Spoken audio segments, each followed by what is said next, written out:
What is up, everyone? Welcome to the FAA podcast. Happy New Year. It's good to have Jimmy back. Good to be back. I don't know why Instagram took forever to go live today. Thank you, Instagram. Plus, I forgot to hit the recording, so I got to record the opening again anyway. So it's whatever. Yeah. But you want to reset the energy, so you're like, "Hey, everyone." But yeah, we're winding down here. Week 17 in the NFL.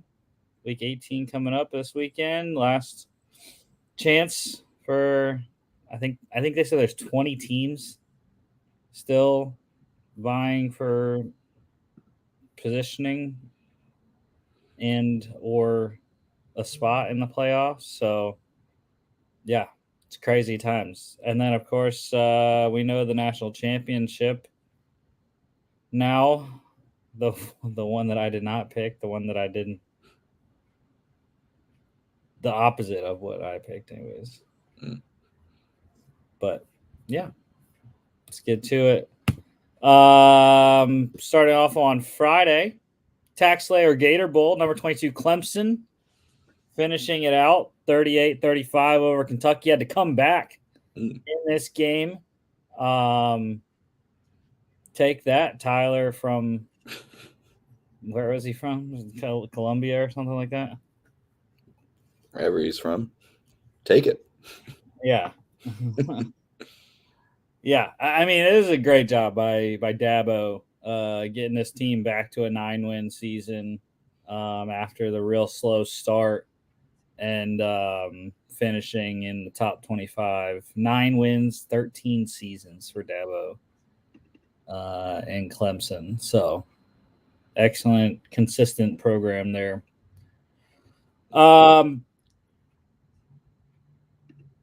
Devin Leary for the Cats, 16-28, 57.1%, 306, 2 touchdowns, 2 picks, and a fumble. The turnovers in the fourth quarter just killed Kentucky, allowing Clemson to come back. Cade Klubnik, he was pretty good. I thought this was one of the better games I've watched for Klubnik. 30 of 41, 73.2%, 264, 1 pick. Of course, Phil Maffa was the engine on this one, though. 11 carries, 71 yards, 4 touchdowns. Big day for him. Caught 2 balls for 3 yards as well. How about the all-purpose day for Kentucky wide receiver Berrien Brown? He does everything. 3 catches, 100 yards, and a touchdown on offense.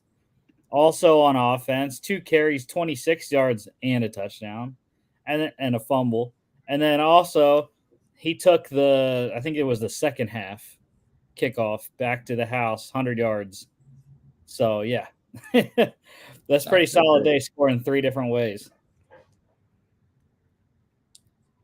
And then defensively, I am going to go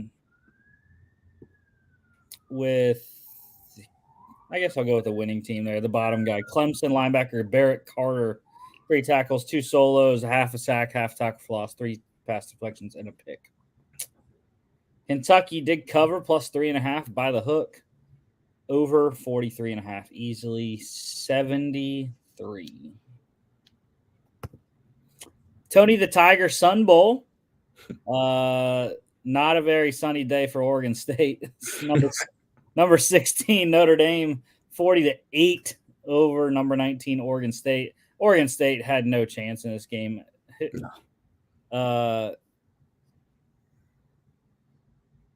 Even though you lone wolfed them, sir. I was feeling bold. I had to, man.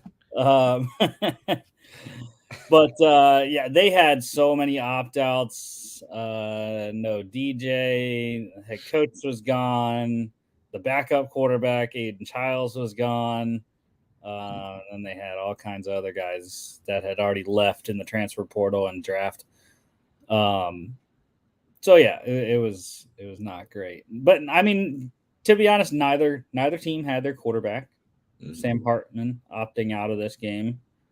So for Notre Dame, it was Steve Angeli, 15 of 19, 78.9%, 232, 3 touchdowns, 8 carries for 27 yards. Pretty good day for him there. And for the Beavers, it was Ben Gulbranson at quarterback. Started last year. I think a bunch of games last year, but not this one with Uyunglele being there. 16 of 27, 59.3%, 181 touchdown, 1 pick. Notre Dame running back Jadarian Price had himself a good day. 13 carries, 106 yards, and a touchdown.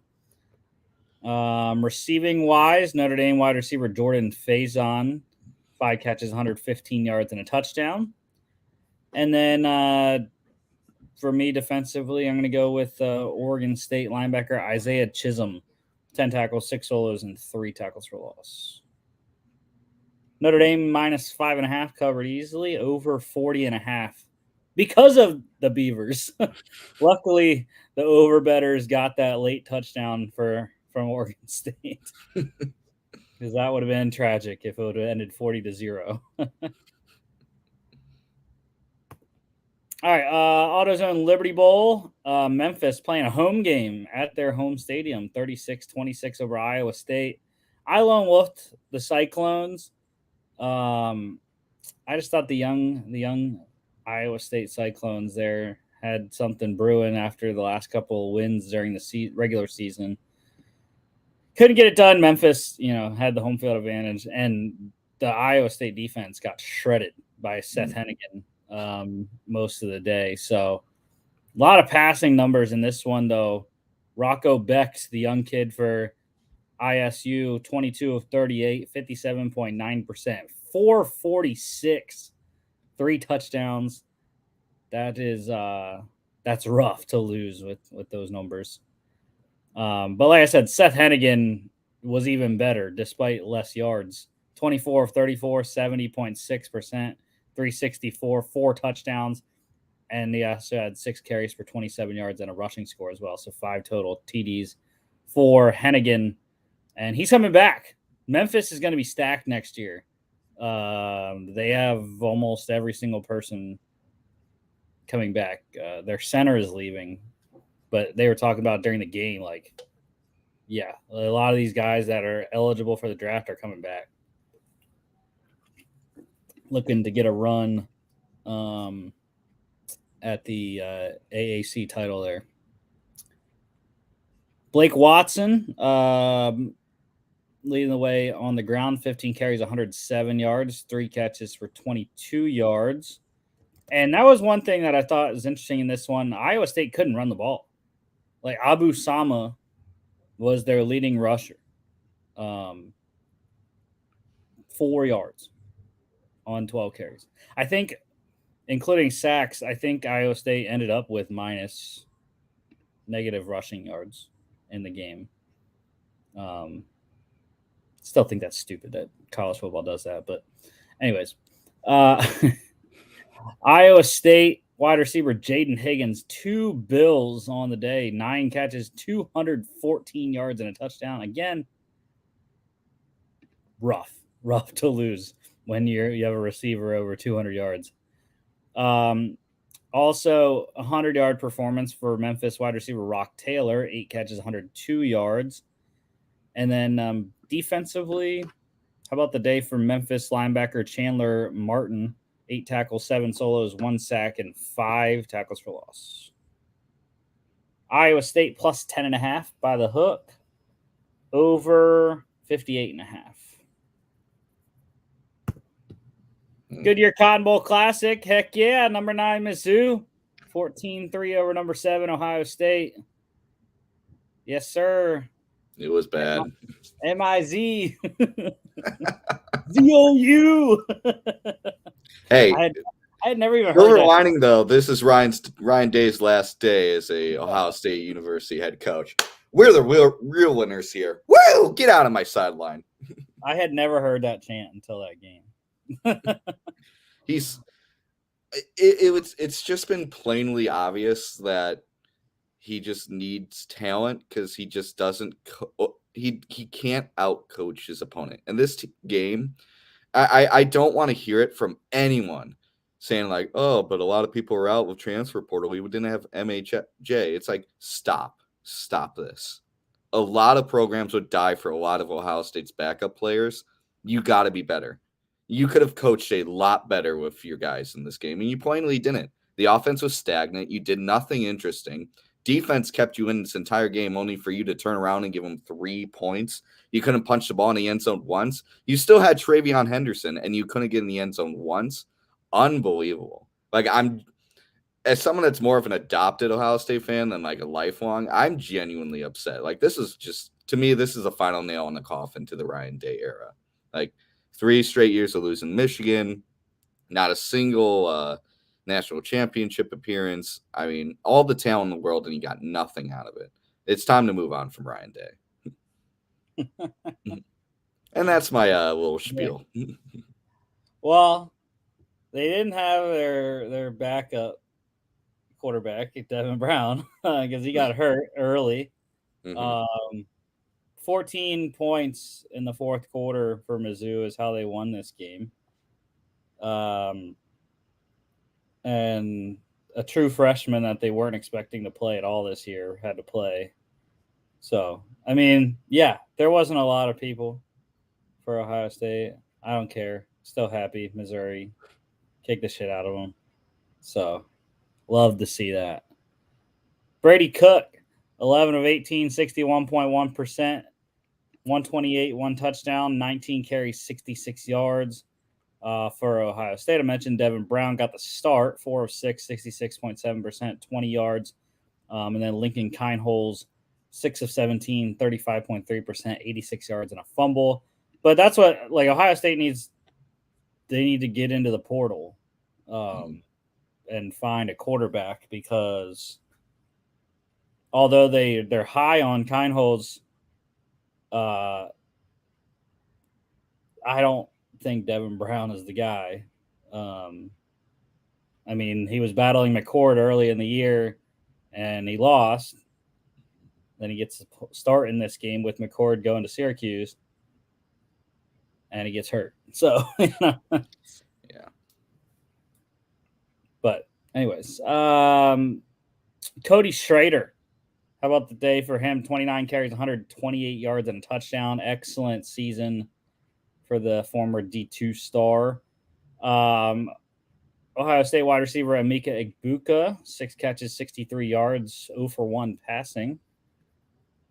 And then defensively, Jack Sawyer, good Lord, he dominated most of the game until Missouri started running it down their throats. Started avoiding him.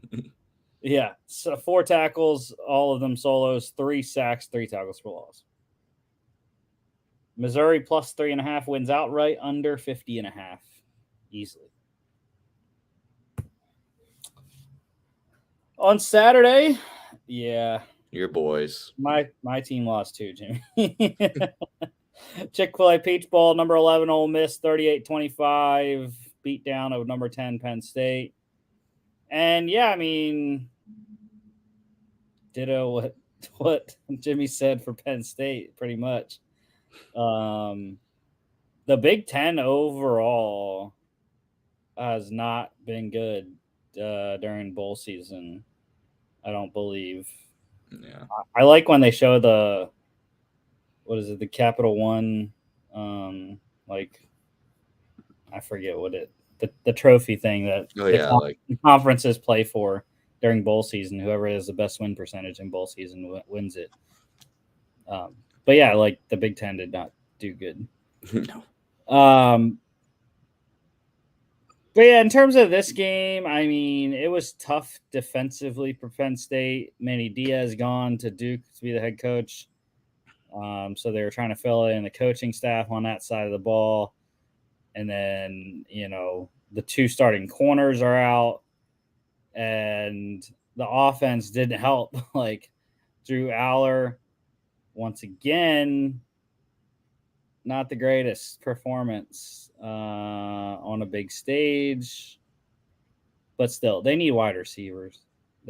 I'm still defending Drew Aller until he doesn't do good next year. If he doesn't do good next year, then I'm like, yeah, Drew Aller will suck. But like, this was first full year. The supporting cast out wide was not great. The tight ends were fantastic. The running backs are great, but you need wide receivers to complete the offense, and they didn't have any number ones. Sorry, Keandre Lambert Smith. As much as I love you, bud, your number 2 be great. Hoping they can get Julian Fleming from Ohio State. Anyways, the stats here: Jackson Dart, 25 of 40, 62.5%, 379, 3 touchdowns. He lit him up. 8 carries, 14 yards, and another score. Drew Aller, like I mentioned, 19 of 39, 48.7%, 295, 2 touchdowns, a pick, 5 carries, 40 yards, a fumble, and 1 reception for 10 yards. Bo Pribula, there's a lot of Penn State fans that I know that are like, maybe we should like have a competition and see if Bo Pribula can't win out over Aller. But like I said, I still want Aller for another year. But yeah, Pribula though, he is a spark plug. Every time he comes in, like the offense gets picked up. So it's nice to have the change of pace. He completed his only pass for 48-yard touchdown, and he had 3 carries for 16 yards as well. Ole Miss running back Quinshon Judkins over 134 carries in this one, 106 yards, and a 14-yard reception. Ole Miss tight end Caden Priestcorn, him and wide receiver Trey Harris just crushed Penn State secondary. Priestcorn, 10 catches, 136 yards, 2 touchdowns. Harris, 7 catches, 134 yards. And Tyler Warren, I keep getting mixed up on which one is coming back and which one's going. I think Warren is the one that's coming back. I think Theo Johnson is leaving. I can't remember, though. Anyways, Tyler Warren had a great game for Penn State. 5 catches, 127 yards. And defensively, you got to go with Ole Miss defensive end Jared Ivey. 5 tackles, 3 solos, 2 tackles for loss, 2 pass deflections. Ole Miss plus 5.5 wins outright over 52.5, 63. TransPerfect Music City Bowl. Lone Wolf on the Terrapins. Worked out 31-13 over Auburn. Terps getting it done without Talia Tagovailoa. I thought he was going to play in this game. He ended up not. Still don't know the status of him, whether he's going to the draft or I heard some rumblings that like he's trying to get a waiver from the NCAA to transfer. I don't know why. He's been in college for a million years like me, so whatever. But yeah, there was 5 quarterbacks that played in this game. It's crazy. For Auburn, I believe Peyton Thorne got the start, their normal starter, 13 of 27, 48.1%, 84 yards, touchdown, a pick. And then Hank Brown came in 7 of 9, 77.8%, 132. Holden Geriner also played. He was terrible. 1 of 6, 16.7%, 8 yards and a pick. For the Terps, Billy Edwards Jr. got the start, 6 of 20, 30%, 126 yards, touchdown, 13 carries, 50 yards, and a rushing score. Cameron Edge also playing, 4 of 6, 66.7%, 82 yards, 1 touchdown, and a pick. That's very sad on Auburn's part to lose to a starting quarterback that completes 30%. Just saying. Auburn running back Jarquez Hunter led the game in rushing outside of Edwards. 13 carries, 44 yards, 2 catches for 7. And leading the way in receiving was Auburn wide receiver Caleb Burton III, 5 catches, 78 yards. Defensively, the touchdown scorer, Maryland defensive back Glendon Miller, 3 tackles, 1 solo, 44-yard pick 6. It was 21-0 Maryland in the first quarter. Damn. That's how they started this one. Maryland plus 5.5. They went outright under 48.5. Capital One Orange Bowl. I did get one win this bowl season.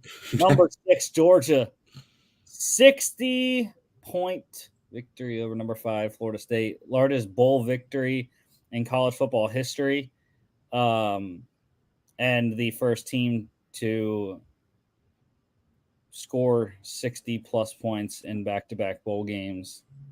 Go Dogs.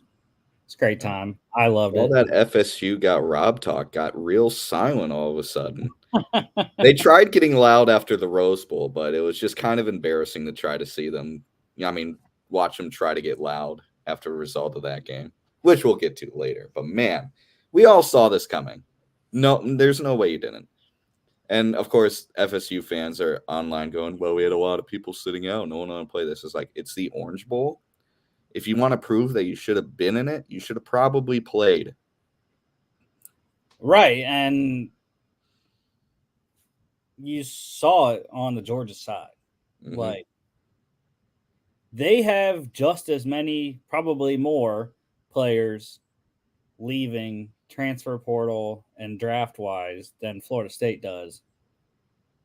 But it's the culture that Kirby creates. Those guys want to play in these big bowl games. Yeah. So. And the thing is, too, with Florida State, it's like this isn't like one of the early bowl games that is just like very random. This is the Orange Bowl. The Orange Bowl is very prestigious. It's a well-known bowl game with a lot of history.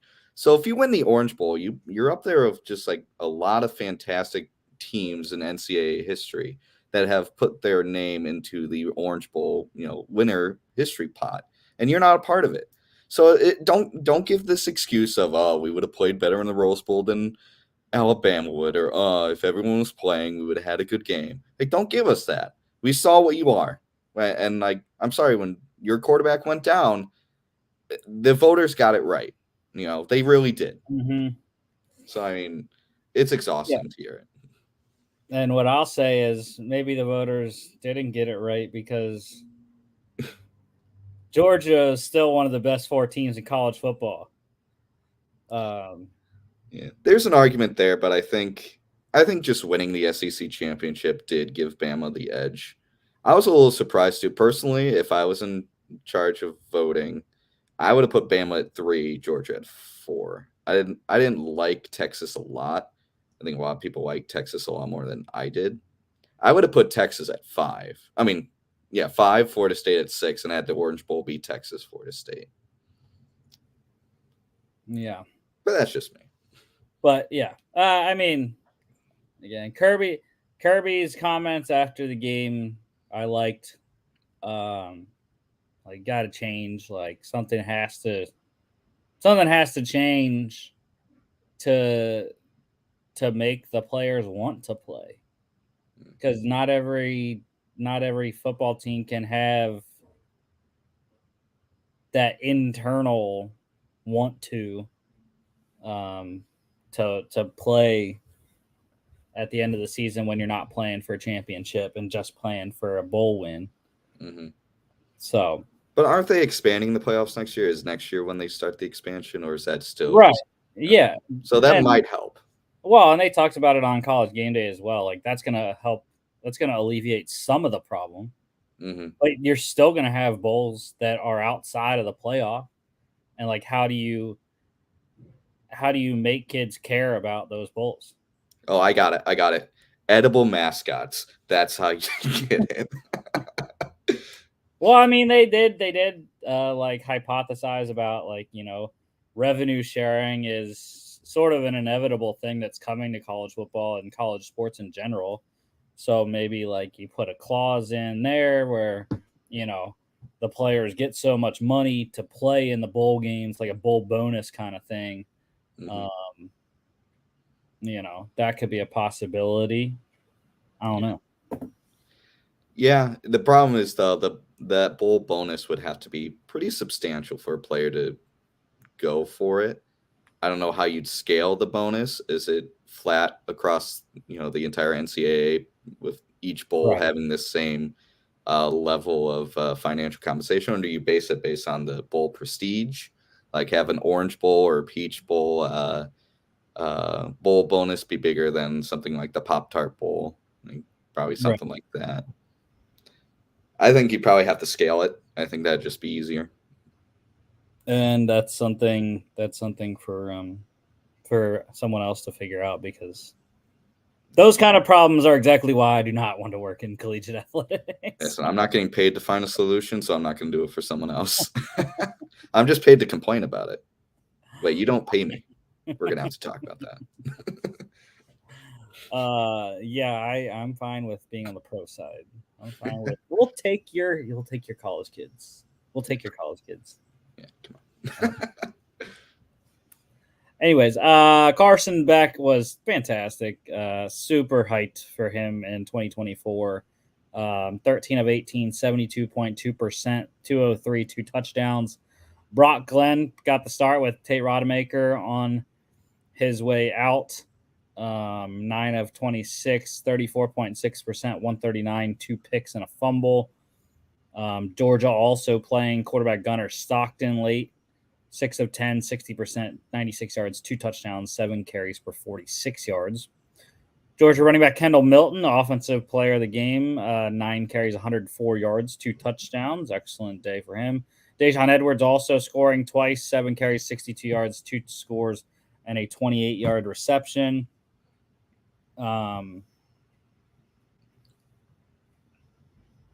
You had Georgia wide receiver Dylan Bell leading the way through the air, 5 catches, 86 yards. And defensively, Georgia defensive lineman Michael Williams, 4 tackles, 2 solos, 1 sack, 1.5 tackles for loss, and a pass deflection. And Georgia literally just ran all over Florida State. They ran for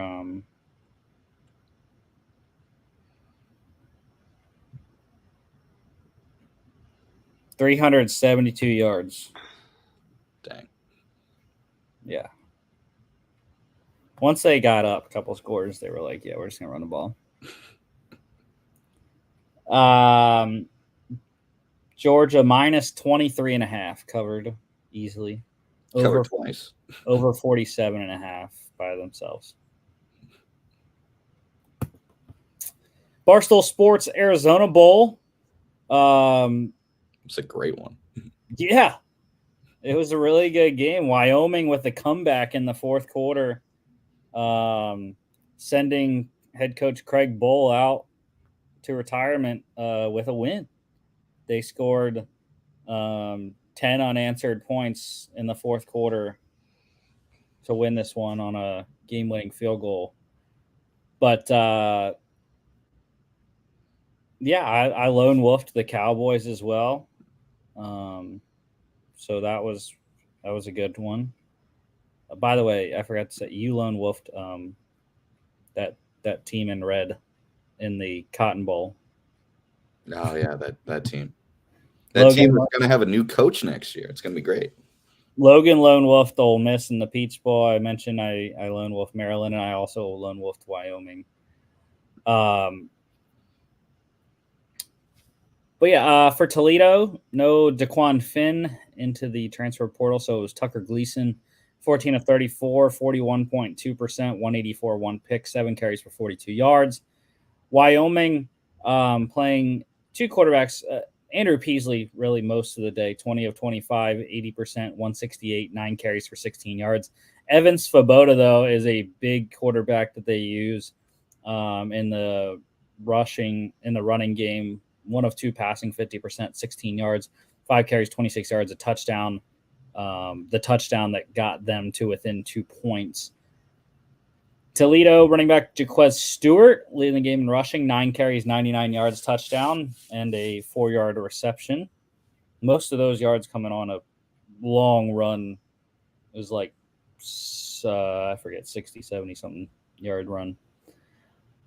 Toledo wide receiver Jawan Newton leading the way in receiving, 5 catches, 74 yards. And then defensively, I'm going to go with Toledo corner RJ Delancey, the third, 8 tackles, 6 solos, 2 pass deflections. Toledo plus 4.5. They covered under 44.5. Happy retirement, Coach Bowl. New Year's Day yesterday, the ReliaQuest Bowl, number 13 LSU 35-31 over Wisconsin.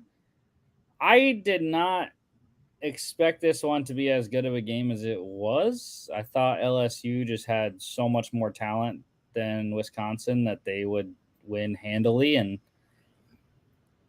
this is the Wisconsin, though, that I was foreseeing whenever we did the preseason stuff, because Tanner Mordecai is exactly what I thought the Badgers offense would look like with Luke Fickell in his first year, and Mordecai. So, yeah, I just wish they would have done that all year.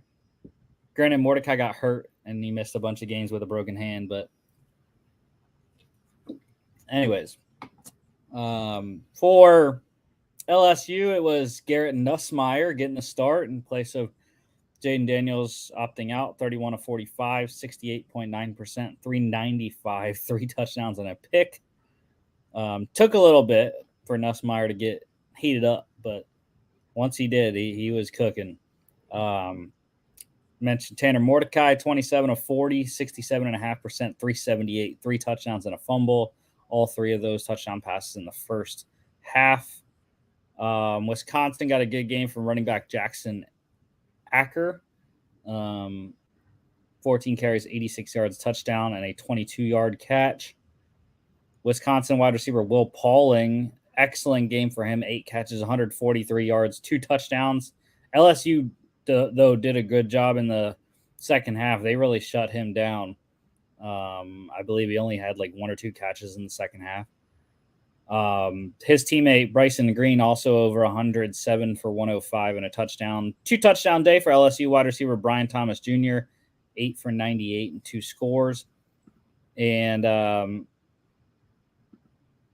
defensively, I got to go with Harold Perkins. I mean, I would like to go with Mekhi Wingo, but Perkins, though, because he played offense too. 4 tackles, 2 solos, and a 1-yard touchdown run on offense for Perkins. Wisconsin plus 8.5 covered over 58.5. 66. Verbo Fiesta Bowl, as expected. Number 8 Oregon, 45-6 over number 23 Liberty. Yeah, I mean, again, like as expected.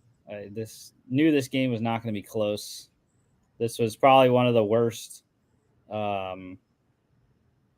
group of 5 matchups that we've had in a couple of years. But yeah, Liberty was going to have no chance in this game, not against the high-powered Oregon offense. Once they announced Bo Nix was playing, like, it was over. Oh, yeah. Because Bo Nix played well. 28 of 35, 80%, 363, 5 touchdowns. In this game, he had already passed Marcus Mariota's all-time Oregon touchdown passing record, and he also passed Mariota's all-time Oregon passing yards record, and he beat Mac Jones in, was it 2020, I believe. He beat Mac Jones's career completion percentage, 77.37 or something like that. 77.4, I think. Career completion percentage or something like that. I don't know. But yeah, he now owns that as well as a million other records at Auburn and Oregon. Not bad.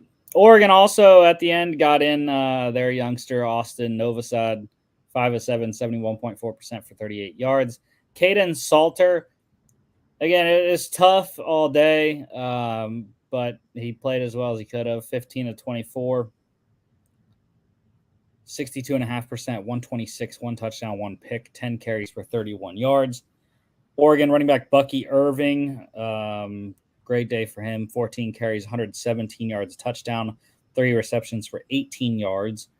Oregon wide receiver Tez Johnson, massive day, 11 receptions, 172 yards, touchdown. Bo Nix's adopted brother. There, great story on that.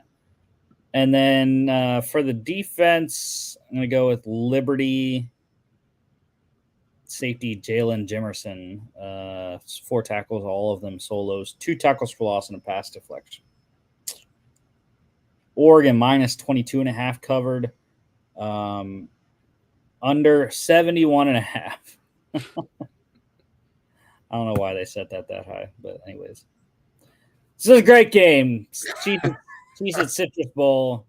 Number 21, Tennessee, 35 zip over number 17, Iowa. And I lone wolfed the Hawkeyes because of our guy Colin Schultz. The only reason. Just know, Colin, if he doesn't win the pick standings in the end of the year, he's going to blame you. Well, for Tennessee, it was the freshman, Nico Iamaleava, I believe is how you say. I don't know. I was saying it earlier, Iamaleava, but they were saying it differently during the broadcast. I think it's Iamaleava.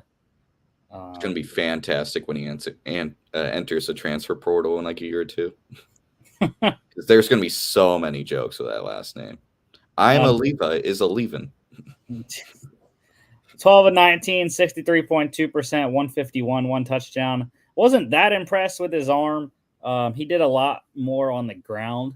15 carries, 27 yards, 3 touchdowns. Tied Josh Dobbs for the Tennessee Bowl rushing touchdown record. For Iowa, it was Deacon Hill, 7 of 18, 38.9%, 56 yards, 2 picks, and a fumble. They put in their young guy, Marco Linez, late, 2 of 7, 28.6%, 4 yards, 6 carries, 51 yards. He did well on the ground, just not through the air. Tennessee running back Dylan Sampson, great game for him, 20 carries, 133 yards. Receiving wise, it was Tennessee wide receiver Ramel Keaton, 3 catches, 51 yards with the lead there. And then defensively, there was 2 guys, really 3 though. I want to count Jay Higgins, his fantastic tackle numbers in this one. He had 14 solo tackles out of his 16 total. That was crazy. Plus a sack and a tackle for loss. But my actual defense player of the game goes to his teammate, defensive end Joe Evans for the Hawkeyes. 5 tackles, all of them solos. 4 sacks, 4 tackles for loss. And then I mentioned the other guy that I was putting in there was Tennessee defensive lineman James Pierce Jr. 3 tackles is DB actually, not D line, I think. 3 tackles, all of them solos, 1 sack, 1 tackle for loss, and a 52-yard pick 6. Tennessee minus 4.5 covers easily, under 36.5. Yep. Just needed Iowa to score any kind of points. Then you would have hit the over. All right. College football playoff semifinal at the Rose Bowl, presented by Prudential. Longest name ever. Number 1, Michigan, 27-20 over number 4, Alabama in overtime. Pays to be a cheater, huh? It just pays, I guess. Yeah. It's just watching this game, it was very clear that just Milroe just didn't seem comfortable at all throwing the ball. I mean, we go look at his stat line now. I mean, 16 of 23, only 116 yards. I mean, far less than 10% yards per completion. That's just not good. And I mean, Michigan was just hounding him up the middle, and it just felt like Nick Saban and his offense just wasn't adjusting. I mean, you have blitzes up the middle. Best thing you could do, get your QB and running back to the outside, maybe some quick screen passes over to the sideline to try to, get them to stop blitzing so you can open up your offense. It just felt like they never wanted to make that adjustment. And it was really awkwardly frustrating because Bama had every opportunity to make an offensive change, and Michigan was just handing them the game at times, and they just really did not make dramatic changes that needed to be made. The run game was great by the running back, but they just weren't dynamic enough with their quarterback to really make a difference. Yeah, I don't know. I mean, what I get mad at is more on the other side of the ball. Like, what was Alabama's defense doing half the time? Oh, they were fooled by Wide crossing open- routes. Wide every open play. receivers. Like they have probably who's going to be the number one corner pick or in the conversation for the number one corner this year in the draft, Kool-Aid McKinstry. Like, I don't understand how they have these guys running open. The communication on the back end was horrible. And it really, I mean, there was so many times in this game where you're like, bro, this thing is rigged. Like, from the start, it was Michigan. Like, they got the overturn on the interception off the first play of the game. And then they had that running into the punter. They didn't. Yeah, what the fuck was that?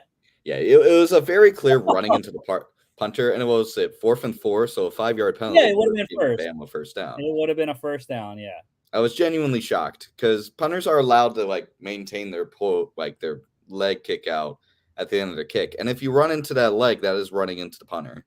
Yeah, I don't know what the ref missed there. That was the biggest bullshit I saw. But yeah, I mean, in overtime though, like, again, the defense, like, what they're gonna do. It's gonna be Blake Corum. Like, they're not gonna, as much as they talk about JJ McCarthy and stuff, like, no, their best player on their offense is Blake Corum, and he's gonna get the ball when they most need it. So yeah, and then on Alabama's possession, I was begging them to run the ball with Jalen Milroe. And they finally did on the second down play, I think, of the first series. And then on the second set of downs that play call at the end was not great. I mean, but it was the center. The center was awful in the second half. He was awful. He was every single snap. It seemed like when it was in the shotgun, he just threw it to his ankles. It was insane. Well, I think on that first run that I was talking about, I think that was when I remember that they got lucky because it was to the right, and Milroe caught it. Otherwise, it would have been way past him. Mm-hmm. But yeah, I mean, the play calling at the end is not great. I don't think they handed it off one time in overtime. No, they did. I do remember they handed it off. The big chunk play was a Milroe run, but they did try to hand it off. They just couldn't get any yards. Their offensive line blocking scheme on run plays was just really bad, especially in overtime. Yeah, and then they couldn't protect him when he threw the ball. So, and Milroe, my God, the kid is just slipping on air. He tripped on nothing half the game. Guy that one that it was short. It was a third and long, and he ran and then stopped. The announcers were like, "Oh, he's trying to protect himself, sliding." I'm like, "No, he tripped. Like he slid on the turf on the sod. Like he did not slide on purpose. No. He tried to make a cut and he slipped on the sod. So that's why it was short. Because I was at the live too. I was like, bro, why are you sliding? Like it's third and whatever. You got to go get the first down. Yeah, it just felt like Milroe just didn't want to get contact in this game. Like he just really did not want to get hit. And it showed. And I mean it shows in the fact that they lost. I don't think Milrow just really accepted the fact that like, hey, if you want to use your legs against this Michigan team, you're gonna get hit, and you have to absorb it. You can't be all fancy with your feet on them. You just got to run forward and get in a couple extra yards after contact. And he just wouldn't. Yeah. And as much as it was a great game as it was, I don't know how Alabama lost. Mm. They were up by 7 with about 4:45 to go. Yeah, one defensive stop, they got it. I'm like, literally, bro, run the ball. Run the ball. Get a first down. They couldn't do that. And then they get the punt. They get the punt. And it's like, all right. Like, oh, yeah. At the end of regulation, like, I don't know.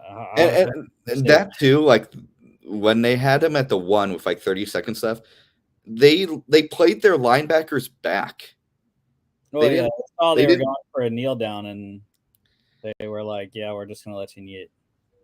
It was so odd because it's like, even if you think they're doing a kneel down, you plug every single gap in the offensive line with your linebackers, and you have wide receivers covered one-on-one. Because listen, if they get a completion, it's because he's going to have to drop back from center, which is an insane thing to do at your 1 yard line. Yeah. I don't know. Bama got weirdly conservative when they really shouldn't have. Yeah. But cool. Michigan in the game. JJ McCarthy, 17 of 27, 63%, 221, 3 touchdowns, 3 carries for 25 yards. Jalen Milrow, 16 of 23, 69.6%, 116, 21 carries, 63 yards, and a fumble. That was also god awful. I don't know how he fumbled that. Actually, I do. He wasn't carrying it in the right hand, but Jace McClellan led the game in rushing, 14 carries, 87 yards, 2 touchdowns, 2 catches for 11 yards. Blake Corum, 2 touchdown day for him, 19 carries, 83 yards, a rushing score, 2 catches, 35 yards, and a receiving touchdown again, and he was wide open on. Michigan wide receiver Roman Wilson led the game in receiving, 4 catches, 73 yards, touchdown. That was another thing with Alabama offensively. Like, bro, where was Jermaine Burton? Like, their best receiver all day didn't do anything. And then he catches the ball in overtime and he cramps up. Ugh. I'm like, bro, what do you mean you cramped up? Anyways. Defensively, Michigan defensive end Braden McGregor, 2 tackles, both of them solos, 2 sacks, 2 tackles for loss. Michigan minus 2.5 covers over 45.5.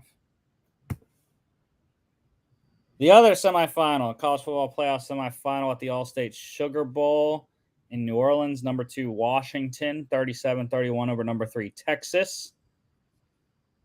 Dude, I thought I was about to witness the greatest comeback I've ever watched. And they got, I don't remember the exact number, but I think it was like 13 yards short or something like that. Mm-hmm. I mean, it was setting up. It was set up. Some immaculate defensive back play by the Washington secondary. It was insane. It was and also I was thinking about it just during the show here. Like, Texas wasted a play on second down. They threw the little flat pass to the running back that got 1 yard and cost them like 3 seconds. I was like, bro, what are you doing? Like, throw everything to the end zone. Like, what are you doing? But yeah, I mean, I liked this game more. Both games were really good, but I enjoyed this one more because I actually didn't really care who won. I was rooting for Texas, but this is who I want to go to the national championship. Whoever won this game, this is who I want to win. So, anyway, yeah, I mean, it was tough. Michael Penix was fantastic. I saw that bullet pass he had over the middle for like 30 yards for that touchdown. And the first words out of my mouth were Minnesota Viking. I was like, wow, this kid can swing it. Yeah, I mean, the biggest thing he's going to have to overcome is what teams are comfortable with his medicals. Obviously, he's been healthy his entire 2 years at Washington, but with so much injury history at Indiana, the 2 ACLs, the separated shoulder, and I forget what the other one was that ended his other season, because all 4 years at Indiana, season-ending injuries. But yeah, I mean, as long as whatever teams are comfortable with that, those are the teams that are going to be there. So, but yeah, I was disappointed in Texas defense all night. Wasn't great. I mean, obviously it's tough against these wide receivers and this quarterback. Like, it was always going to be a tough task, but Texas also didn't help themselves on offense, turning the ball over. The running backs fumbled once apiece. So that was rough as well. But you can't say Texas, at least, like, they can't say they didn't try, because they got their shot at the end. They did what they could. Quinn Ewers did everything he could to win this game, and just a little bit short. And I'm excited. I'm excited for Texas next year as well. Quinn will be back for his probably final season in college football. I would have to assume, if he plays like he did this year again next year, he'll be out after his 3 years. Okay, so the game here, Michael Penix, 29-38, 76.3%, 432 touchdowns, 3 carries for 31 yards. Texas quarterback Quinn Ewers, 24 of 43, 55.8%, 318, 1 touchdown, 8 carries for 54 yards. Timely scrambles by Quinn Ewers. Excellent performance. Texas running back CJ Baxter led the game in rushing, 9 carries, 64 yards, a touchdown, a fumble, 2 catches for 39 yards. 2 touchdown night for Washington running back Dylan Johnson, 21 carries, 49 yards, 2 touchdowns, 3 receptions for 18 yards. That was kind of something that ran status quo in this game, though. That Washington wasn't able to run the ball because of that nasty defensive line of Texas, Tavondre Sweat, Byron Murphy, and co. up there. So one thing that actually was predicted and actually came true. Washington wide receiver Roma Dunze, him and his teammate Jalen Polk, up over 120 yards each. 6 catches, 125 for Dunze, 5 for 122, and a touchdown for Polk. And defensively, 2 guys, 1 on each team. Washington defensive end Braylon Trice was a monster. 5 tackles, 4 solos, 2 sacks, 3 tackles for loss. And then Texas defensive lineman Byron Murphy, the second, 3 tackles, 1 solo, half tackle for loss. And of course, he scored on offense, 1 yard rushing touchdown as a fullback. We love a big man touchdown around here. Yeah, he has 2 on the season. Let's go. Yeah. Well, he won. He won because Tavondre Sweat, caught one in the Big 12 title game, so they were even, and now Murphy won the season because he got 2. That's what we like to see. And Sweat was in on that play though too. Tavondre was lined up at tight end, and Murphy was lined up at fullback. Tavondre's like, please play action. I want to get one. Washington plus 3.5 wins outright. Over 61.5 as expected. 68. NFL. Biggest. Here's some more bullshit for you. Ref ball, baby. Woo! Cowboys 20, Lions 19 on Saturday night. Yeah, I mean, dude, come on. Everyone knows that the refs were wrong. Like, there's video evidence of the refs being wrong. Taylor Decker, and I don't know who the other lineman was that was standing beside him, were talking to the ref as Dan Skipper is 10 yards away from the ref running onto the field. So you're telling me that the guy 10 yards away reported and the guy that's 2 feet away didn't report? Listen, the NFL has got to maintain that Detroit-LA Rams first round wild card matchup no matter the cost. They will do whatever they can to run their stupid bullshit narratives because it's more important than the integrity of this football game. Woo-hoo, we love it. We love it as fans. Ugh. We love forced narratives. Yeah. I mean, I saw the one thing, I think it was Schefter, was like, yeah, but it should have never have came down to that because they called the wrong guy for tripping on Dallas's offensive drive. Aiden Hutchinson should have been called for tripping, not the offensive lineman. I was like, well, no. There's no the refs screwed it up anyways. The refs screwed it up anyways at the end. So. Yeah. And here's the thing. There should never be such a thing as a makeup call. You get every call right. If you get one wrong, you don't try to make it up to that team. You continue to have a better game. I hate the idea of makeup calls. They shouldn't be a thing. Yeah. And to be honest, though, Dan Campbell did screw this up, though. So obviously they got the 2, called back, kicked the extra point, bro. Yeah, at that point, you really just got to bite the bullet and be like, hey, we still have momentum. We tied the game on the last drive. Like you're at the 6-yard line. Yeah. 7-yard line, whatever.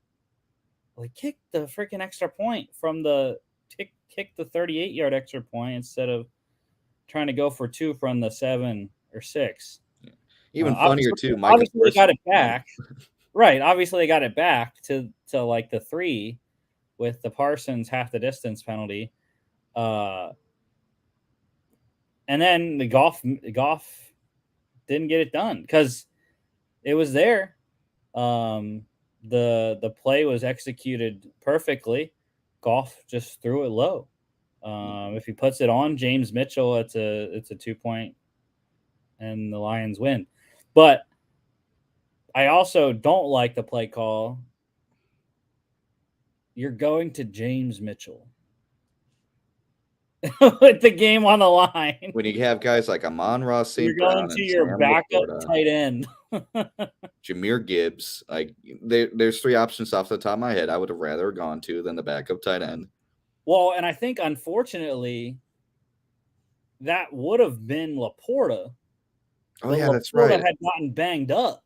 That's right. I did forget that he didn't. So I think that play call was is a Laporta play call originally, but Laporta was hurt, so they had to go put James Mitchell in as the tight end, and that's who ran the play.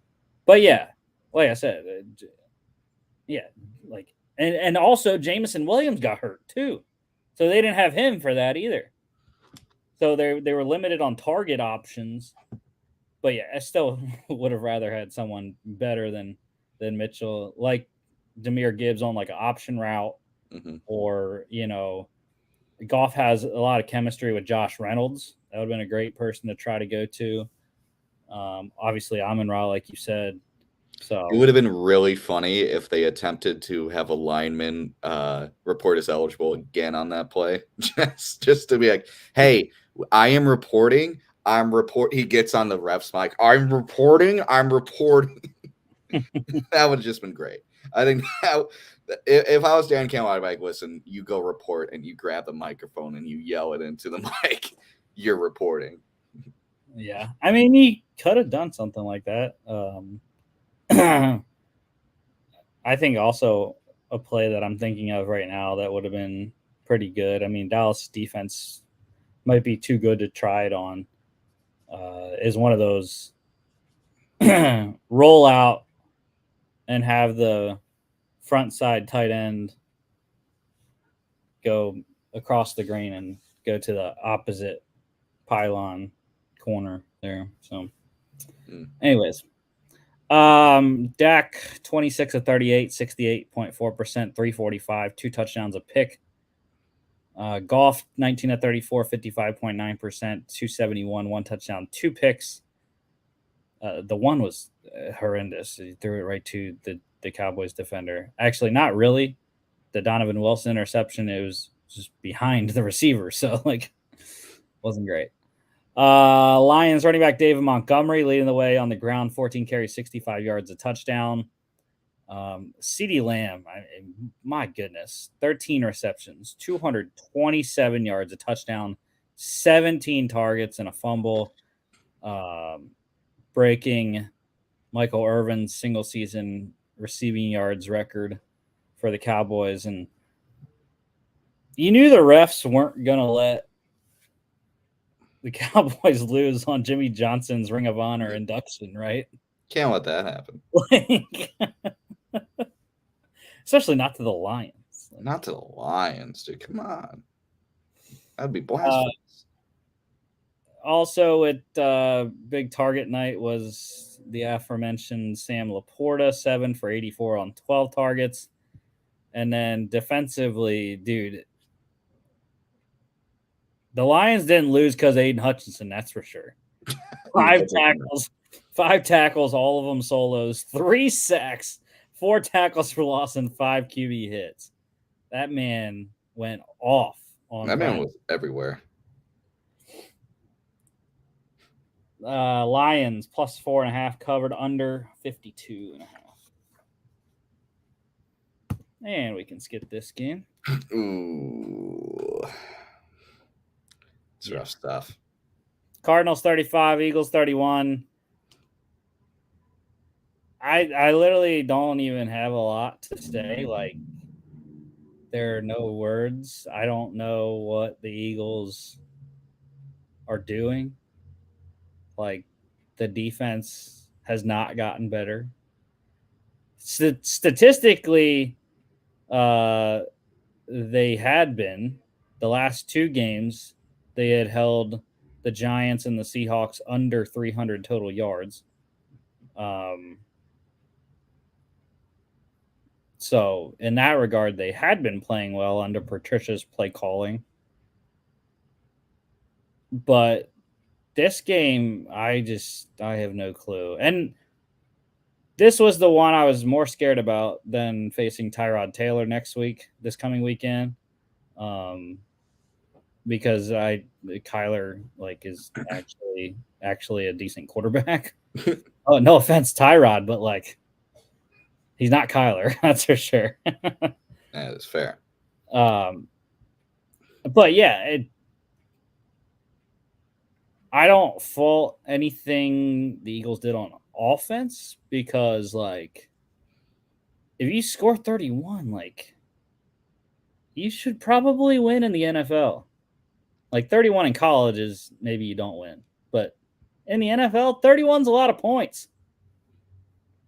So, in that regard, I don't have an issue with Jalen Hurts' performance, despite low passing yards numbers. For one, they didn't get the ball very much. No, the time of possession was 45 to 15, or something like that. So, yeah, I mean, it was not very great. The defense is horrendous. Yeah, it's just watching the Eagles last couple of weeks. It just feels like everything's just slightly out of sync. And I don't know if you know this YouTuber. Have you heard of Brett Kolerman? Mm-mm. He does a lot of NFL stuff, and he also has a podcast. He's very good. I really like his videos. He did a video about the Eagles' offense recently, I think 5 days ago. And he says there's three problems with the Eagles that are easy fixes and could really help. One, they only run out of the shotgun, which really limits DeAndre Swift. Two, their play action doesn't work because play action in shotgun formation doesn't work. And three, they don't run wide receiver motion. Like they don't have receivers like with Tyreek Hill. You see like Mike McCarthy always has them moving behind the line of scrimmage before the snap. Oh yeah. Like Nick Sirianni just doesn't do that with like guys like Devontae Smith and AJ Brown, which is something that could really help open up this offense. And I saw that, I was like, yeah, this makes a lot of sense. It just feels like the best way to describe it just feels like Eagles offense is just way too simplified. Like they have a lot of talent and they know it, so they're just going to run something simple instead of just try to outsmart the defense. And I think it's starting to catch up with them a little bit. Yeah, and I mean they do running back motion a bunch, but like you said, not a lot of wide receiver. And I think they don't go under center other than the brotherly shove. Yeah, I think I saw in this entire season, you know how many rushing plays they've had from with the QB under center? 14. Because they can't. I don't think Jalen is healthy enough to be able to take the snaps from under center. I don't think his knee is good enough right now to do that. Yeah, do you think they're afraid to have him do 5 to 7 step drops? They just need him in shotgun. Yikes. Yeah, it's a lot less stressful on his knee that hasn't been 100% for like half the season. So I think that's why. I don't know if that is why or not, but that's my best guess and why they can't. But also, I think at some point, obviously, we have one game left and then the playoffs. I don't know. I would see about Nick Sirianni taking play calling back. Yeah, there has to be something. Because he called plays last year, I believe. When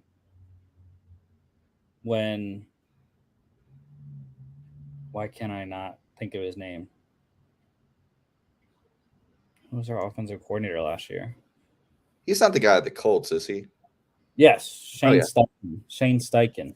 I don't believe Steichen called plays last year. I'm pretty sure it was Sirianni. Yeah, and I think if I'm Sirianni, I'm looking at the last week of the season because can you win the division? Yes. Okay, but who are the Cowboys facing? The Commanders. Okay, so you kind of on the road though. On the road, but I would assume against winning that one. Where they're 3-5 on the road. Maybe. Just saying. But if I'm Sirianni, I'm definitely experimenting with the offense in the last week of the season. I'm trying to run more motion, wide receiver motion, just trying to see if something new works. We'll get to more about the Eagles Week 18 in the NFL news segment, but yeah. So stats wise, Kyler Murray 25 of 31, 80.6%, 232, 3 touchdowns, a pick, 5 carries for 24 yards. Hurts 18 of 23, 78.3%, 167, 3 touchdowns, a pick, 8 carries for 25 yards. James Conner went off, 26 carries, 128 yards, touchdown, caught a 5-yard touchdown as well. And by the way, the Cardinals own Pennsylvania now. They beat the Steelers in Pittsburgh and they beat the Eagles in Philadelphia. So safe to say the Cardinals own Pennsylvania right now. The Cardinals this year have just beaten the most random possible teams a really bad team would beat. Like Cowboys, Eagles, Steelers, and I don't know their other win. I think their other win is the Rams. I think it's the Rams. It's like, yeah, those are like the Seahawks, because the Seahawks are 1-4 in division. So yeah, it's division leaders or borderline wildcard teams. It's like everyone else they just can't play against. It's such a random assortment of teams to beat. Oh wait, no. Oh wait, no, that was the preseason. Never mind. I was about to say your Vikings. Oh yeah, that was the preseason. That was the last preseason game, if I remember correctly. Yeah, so it was Cowboys. Oh, Falcons was their fourth one. Oh, Falcons. That's right. Yeah, they beat the Falcons. That was the Kyler Murray comeback game. That's right. Yeah, I do remember that one. First game back, I think. Mm-hmm. Yeah, back to the stats though. The worst thing about this Eagles defense this game, they got torched by Greg Dortch. Like Dortch to torch, man. 7 for 82 on 7 targets for Dortch. That's ridiculous to get killed by Greg Dortch. 2 touchdown day. How about the resurgence of Julio Jones? Dude, he's back. 2 catches, 34 yards, 2 touchdowns on both of his targets. And defensively, he's got to be Sidney Brown, Eagles rookie safety out of Illinois. 5 tackles, 2 solos, 1 pass deflection, 99-yard pick six. Nice work. Cardinals plus 12.5, winning outright over 47.5, 66. Yeah, I lone wolfed the Panthers. Dude, you went back to the well? How dare you? I had 7 lone wolves this weekend, bro. You went back to the Panthers well when I abandoned you. I told you to stop. CJ Beathard. They were playing CJ Beathard. Bryce was coming off a career game in his rookie year. So 26-0 Jags over the Panthers. CJ Beathard, 17 of 24, 70.8%, 178, 3 carries, 24 yards. Bryce Young, 19 of 32, 59.4%, 112, 1 pick. Jags running back Travis Etienne, over 100, 6 carries, 102, 2 touchdowns, 2 catches for 16 yards. Jags tight end Evan Ingram led the game in receiving, 6 for 60 on 6 targets. And then I would say pick your Jacksonville Jaguar for defense, but it's even. It's 3-2 in terms of the defensive players there. But a lot of great performances, but Josh Allen he killed the Panthers offensive line all day. 6 tackles, 5 solos, 3 sacks, 3 tackles for loss, 4 QB hits. Yeah, it was not great. 41 was in Bryce's face all day. Jags is minus 3.5, cover easily under 37.5. Yeah, I lone wolfed the Dolphins.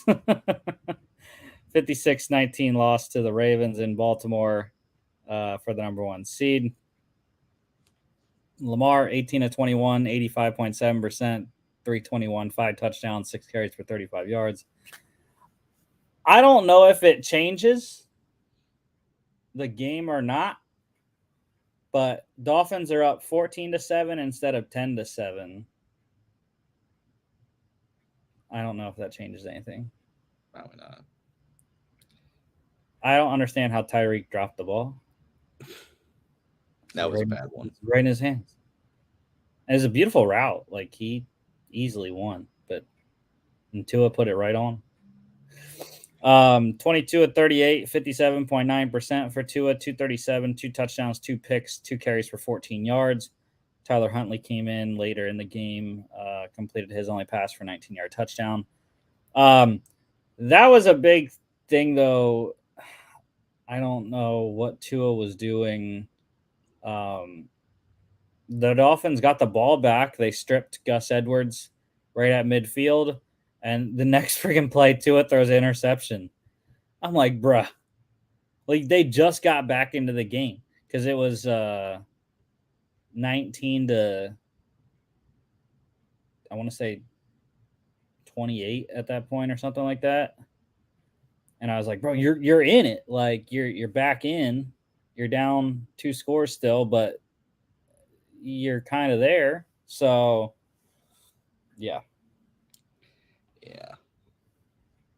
I think it's time to hit the button on the Dolphins.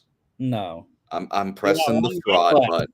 I pressed the fraud button, ladies and gentlemen. We got one game left, and it's in Miami. So I pressed the button. It's too late now. I can't press it. The fraud button has been hit on the Miami Dolphins. They're the same thing as the Cowboys. They roll at home, and they beat the Cowboys in Miami. So I don't know. I think they're both frauds. You know, I might hit the button for both of them. But you know what? The Eagles beat the Dolphins, though. So just saying. I want to see Baltimore go into Philadelphia. Ooh, that'd be a good one. Not really. I don't want to see that right now. No. The rookie Devon A-Chain leading the game in rushing with Mostert out 14 carries, 107, 4 catches, 30 yards, touchdown on 5 targets. And that's the thing too. Like, I don't want to make excuses, but the Dolphins were shorthanded. Like, offensively, they didn't have Mostert, who has freaking 21 rushing touchdowns on the year. They didn't have Jalen Waddle either to take some pressure off of Tyreek. So, just saying. Plus, their offensive line has been in shambles all year. Yeah. Melvin Gordon scored in this game, in case you didn't know. I turned it off. That's a throwback. Ravens wide receiver Zay Flowers. He led the game in receiving, 3 catches, 106, touchdown, 3 targets. 12 targets for Tyreek, caught 6 for 76. That's not great. 50% completion to Tyreek is not what you want to see. Ravens tight end Isaiah Likely, 2 catches, 42 yards, 2 touchdowns, 3 targets. And then defensively, they got the bottom guy, Ravens linebacker Roquan Smith, 7 tackles, 3 solos, 2 pass deflections, and a pick. Ravens minus 3.5 cover easily, over 47.5 by themselves. Bills 27-21 over the Patriots. I thought Billy B was going to get them. I saw this game get the 1 score, and I was like, no way. The Zapster is going to do it again. Disaster almost struck. Even though it was Mac Jones that beat the Bills the first time this year. But, yeah, I thought Zappy was going to get it done like he did in Denver. Not to be, though. Anyways, Zappy 16-26, 61.5%, 209, 3 picks. That's why he didn't get it done. 5 carries, 37 yards, and a rushing score. Josh Allen wasn't good either, though. Like 15-30, 50%, 169, 1 pick. On the ground, he was good. 11 carries, 44 yards, 2 touchdowns, both from 1 yard out. But I mean, yeah, Josh Allen did not like if Josh Allen plays like that, bro, the Dolphins are going to run him out of Miami. So, just saying. Big if, though. Bills running back James Cook leading the game in rushing, 16 carries, 48 yards, minus 4 yards on his 1 reception. Bills tight end Dalton Kincaid leading the way in receiving, 4 catches, 87 yards on 7 targets. I got to mention Jalen Reagor, our legend. Both our teams' legend. Eagles and Vikings legend. 1 catch for 39 yards on 3 targets, and then he had 98-yard kick return touchdown to open the game. It's huge. Defensively, dude, who do you want to pick? There's like 3, like Terrell Bernard, Ed Oliver, Rasul Douglas. I got to go Rasul, man. You get 2 interceptions, and one of them's a pick 6. I mean, you really have changed the game completely. I mean, that pick 6 is the difference between the win and loss here. Mm-hmm. 2 tackles, 1 solo, 3 pass deflections, 2 picks, 40-yard pick 6 off of one of them. But yeah, Terrell Bernard has been fantastic for Buffalo. Ever since Matt Milano went down, 10 tackles, 8 solos, 2 sacks, 3 tackles for loss, 3 QB hits. Ed Oliver, been fantastic as well all season. 2 tackles, both of them solos, 1 sack, 1 tackle for loss, pass deflection, 2 QB hits, and a pick. Ed Oliver, yes. Ed Oliver had an interception. That's just how good Zappy is. Patriots plus 15.5. They cover. Not bad. Great team win. Great teams win. Good teams cover, though. Over 40.5. The Bears, 37-17 over the Falcons. And the Falcons still have a chance at the playoffs. Yes, they do. The Bears do not. They got eliminated. The Bears do not. So please, dear Lord, Green Bay, beat the Bears so my under wins cashes. Because the Bears have been pissing me off. They're on like a 3-game win streak. And I'm like, bro, like I need them to lose one more game. And it has to be. I think Jordan Love could do it, especially in Lambeau. Yeah, come on. Yeah, it has to be. Well, plus the Packers have a lot to play for. Yeah, Bears down. Justin Fields, 20 of 32, 62.5%, 268, 1 touchdown, 11 carries, 45 yards, and rushing score. He's doing just enough to make the Bears think he is still the guy. And the funny thing is, he always does this near the end of the year.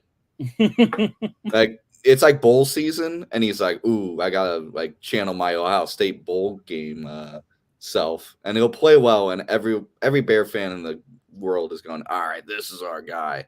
And then he does it again next year, where like the first 10 weeks he's leading the team to like 2-8, and everyone's like, "Oh, what's going on?" Against the best defenses too. Oh, the best defenses too. Falcons. The 2-game win streak. Falcons and the Cardinals. Whoa, dude! Come on, world beater. So yeah, dude, Atlanta has Jesse Bates though. They're so good. Taylor Heineke got the start for Atlanta, 10 of 29, 34.5%.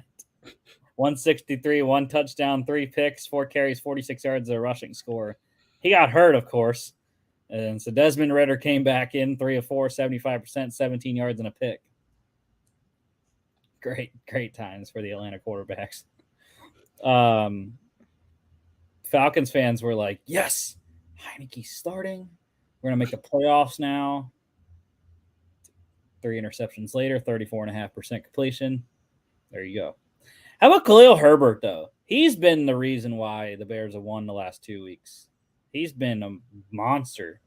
He has over 250 combined rushing yards the last 2 weeks. 18 carries, 124 yards, touchdown, 2 catches for 5 yards. Why didn't you do that earlier in the season when you're on my fantasy roster, bro? Because he knew. They know. DJ Moore, monster game for him. 9 catches, 159 yards, touchdown, 13 targets.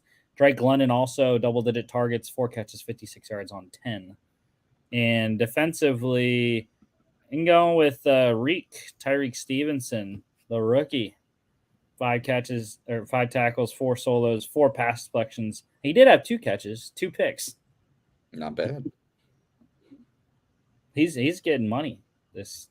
Or not him. It's the other guy, Jalen Johnson.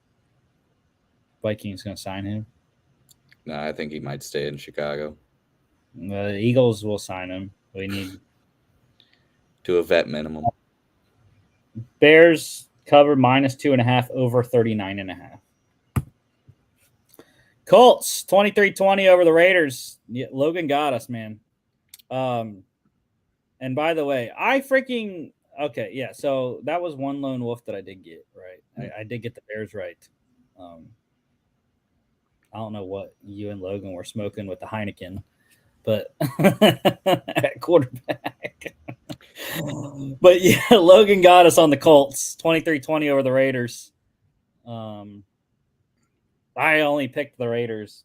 Every team I picked this week and this coming weekend is with my team's playoff implications in mind. So I am picking against the teams that I need them to lose for my teams. So it's called a win-win. Yeah. And Aiden O'Connell did not get it done for me.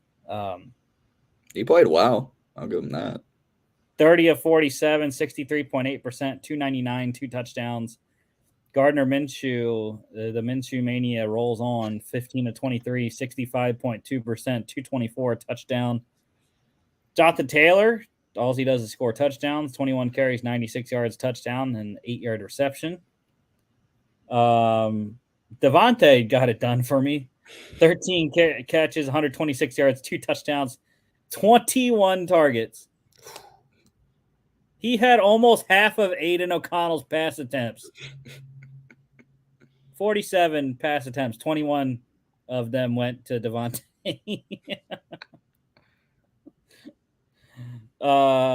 10 target day for his teammate Jacoby Myers.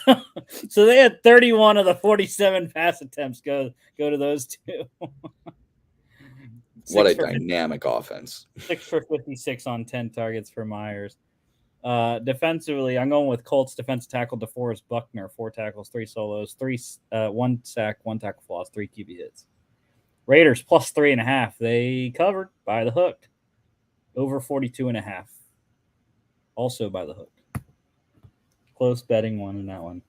Yeah, I lone wolf the Titans. 26-3 for the Texans. CJ Stroud returning in this one. 24-32, 75%, 213, 1 touchdown. Okay, so I lone wolf the Titans. I didn't see Will Levis getting hurt again. Like, come on. 2 of 6 for Levis, 33.3%, 16 yards and a fumble. Tanny, he completed a lot of balls. It's just for a little over 10 yards per completion, though. Not the greatest. 16 of 20, 80%, 168. Devin Singletary for the Texans, leading the game in rushing, 16 for 80, 3 catches for 6. Nico Collins led the game in receiving, 7 for 80 on 8 targets. And defensively, a lot of great performances. I'm going with the touchdown, though. The big man, defensive tackle Sheldon Rankins for the Texans. 2 tackles, both of them solos, 1 sack, 2 tackles for loss, 1 QB hit, and a 13-yard fumble return for a touchdown. But, yeah, Derek Barnett, Will Anderson Jr. for Houston, and Harold Landry for Tennessee, all great games. Yeah. Houston's got a sneaky good defensive line. Well, the Eagles gave him Derek Barnett for free, so wonder we could use him, something like that. Yeah. Texans minus 5.5, covered under 43.5. Rams, good Lord. 26-25 over the Giants. I don't know why they let this get this close. The Giants missed the 2-point conversion, and that's why the Rams won. Wow. No one learned the Dan Campbell lesson. Tyrod went off on the Rams defense. 27-41, 65.9%, 319, 1 touchdown, 1 pick, 6 carries for 40 yards. Yeah, but unlike the Lions that are actually playing for something, the Giants aren't playing for anything. So they don't have anything to lose. Like, they can go for 2. Yeah. They're like, oh, crap, we're about to win. Screw up the 2-point conversion. Drop the ball. Drop it. Drop it now. Rams quarterback Matthew Stafford, 24-34, 70.6%, 317, 1 touchdown, 2 picks. That was also part of the reason why the Giants were close in this one. Running back Kyron Williams for LA, 20 carries, 87 yards, 3 touchdowns, 2 catches for 14 yards. Propelled some fantasy teams to championships this weekend, including in my Dynasty League. The winning team had Kyron Williams score a lot of points. Dang. It didn't matter. I wasn't in the championships. 200-yard receivers in this one, 1 for each side. Rams wide receiver Puka Nacua, 5 for 118 on 8 targets. Darius Slayton, 4 catches, 106, 1 touchdown, 6 targets for the Giants. Demarcus Robinson for LA with 10 targets, caught 6 for 92 and a fumble. And then defensively, you like the pick, so you're probably going with Dane Belton, but I'm going with the rookie out of Wake Forest, defensive tackle Kobe Turner. 5 tackles, 3 solos, 2.5 sacks, 2 tackles for loss, 3 QB hits. I was going to go with Bobby Okereke.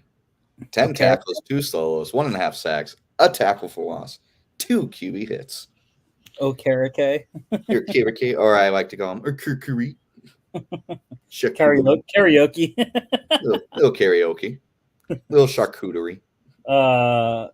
Giants plus 6.5, over 42.5. Saints, baby. Wow. 23-13 over the Bucks. I lone wolfed the Saints.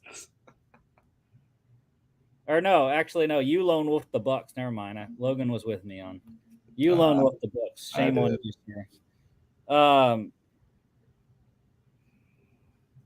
But yeah, great win for New Orleans. Now they need some help still. They need a win and some help this weekend from none other than Bryce Young and the Panthers, who we should all be picking. If we're not all picking the Panthers on Friday, I'm going to be pissed off. I'm not picking Panthers. I'm sorry to break it to you. Not picking Panthers, man.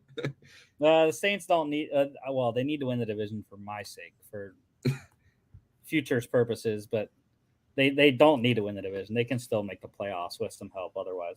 Mm-hmm. But they're not going to. They're going to win the division, so it's fine. Baker Mayfield, 22 of 33, 66.7%, 309, 2 touchdowns, 2 picks. Saints defense was excellent. And that's what I was calling for in this game. On Friday, I mentioned that the Bucks have the worst passing defense in the NFL, and then the Saints defense needs to play like Saints defense because they hadn't in recent weeks.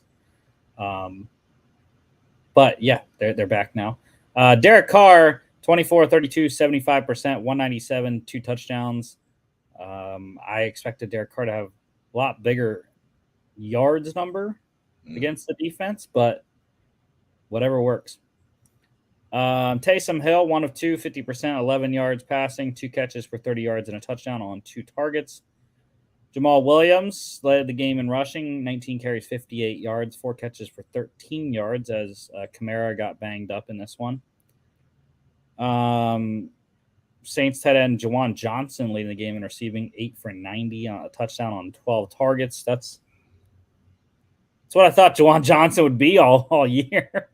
That's why in the preseason we were doing the divisional previews. I was like, bro, this Juwan Johnson's going to be a top 10 fantasy tight end this year, and here he is in the fantasy playoff championship weekend and scoring a lot of points for some scrub that made the fantasy championship and said, I think Juwan's gonna have a great game. Juwan, TJ Hawkinson. You know what? I gotta go Juwan this time. TJ was out this week. He got hurt. Oh shit, that's right. He got hurt last week. That's right. Who was I thinking? But you could also just do like Laporta. Laporta.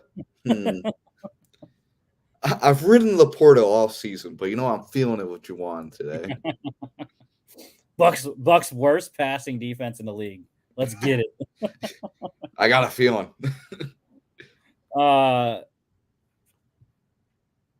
Defensively, I'm going to go with Saints linebacker Zach Bond, 4 tackles, all of them solos, 1 sack, 1 tackle for loss, pass deflection, 2 QB hits.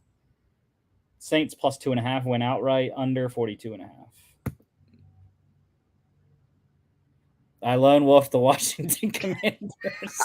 I had a feeling. Like, you got real silent when the slide came up. I'm like, he's about to say something. He's about to say something about this. Homie got desperate. He was trying to will it to existence. 27-10 over the 49ers over the Commanders. I told you I needed the Eagles to win and the 49ers to lose, and then the Eagles would have been the 1 seed. And then you got the opposite. I know. Brock Purdy, 22 of 28, 78.6%, 230, 2 touchdowns. Pretty solid. Jacoby Brissett was supposed to start, hamstring injury during the week, wasn't able to go. Sam Howell, 17 to 28, 60.7%, 169, 1 touchdown, 2 picks. But you know what, though? I had to applaud Sam Howell because at one point in this game, it was 10-10. And the Commanders had a chance. So, Sam Howell, this one's for you.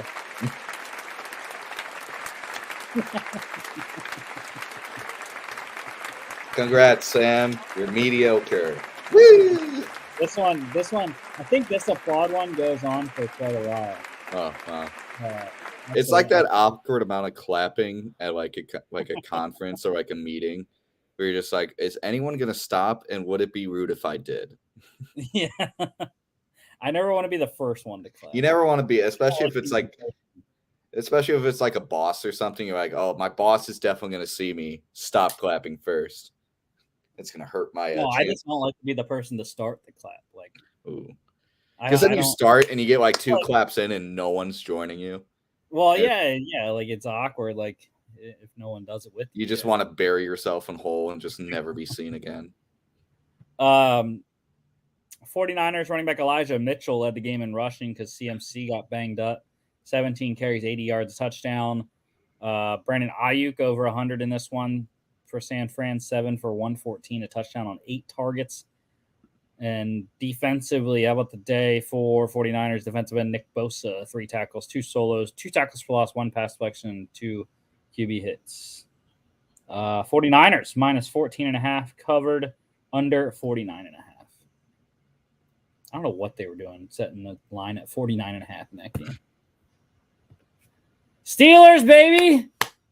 Yes, sir! We're still Mike Tomlin 500 record BS continues. 17 straight seasons. Yes, sir. 30-23 over the Seahawks. That's right, John. You don't get to beat both of my teams this year. I'm going to guess you lone wolf this one as well. Yes. Yes, I did. That was one of the 2 lone wolf wins I got this weekend. Out of 7. 7? Dude, what are you, me? Gino, 23-33, 69.7%, 291 touchdown, 3 carries for 33 yards and a fumble. This one was really not as close as the score because the Seahawks kicked a field goal late and then had to get the onside kick, which they didn't. But yeah, Mason Rudolph, dude, he's got it. 18-24, 75%, 274. That'll do. That'll play.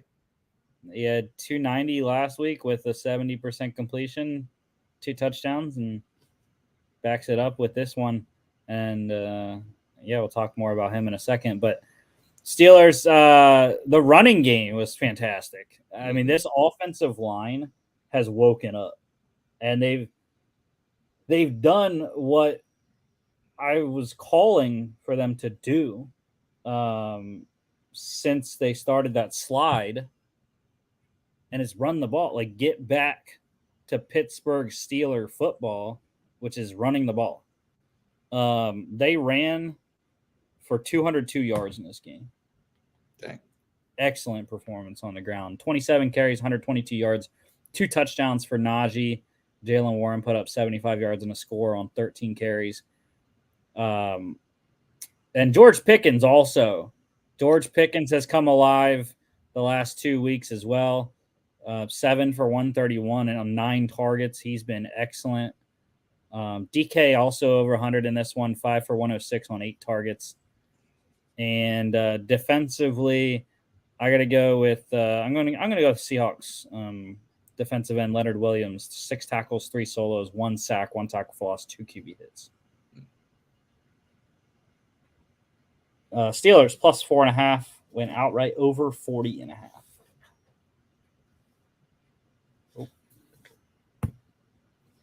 Chiefs eliminating the Bengals from playoff contention, win the AFC West 25-17. Patrick Mahomes 21-29, 72.4%, 245, 1 touchdown and a fumble. Jake Browning 19-33, 57.6%, 197, 1 touchdown, 7 carries, 32 yards and a rushing score. Isaiah Pacheco went off in this game. 18 carries, 130 yards, 7 receptions, 35 yards, touchdown on 7 targets. Chiefs wide receiver Rashee Rice, also excellent game for the rookie. 5 catches, 127 yards, 6 targets. And defensively, I am going to go with Chiefs safety Justin Reed, 8 tackles, 7 solos, 2 sacks, 2 tackles for loss, 2 QB hits. And we cannot forget the man that made this all possible, the butt himself. The butt himself, Mr. Harrison Butker, 6 of 6 field goals, 54 for a long and an extra point. He also gets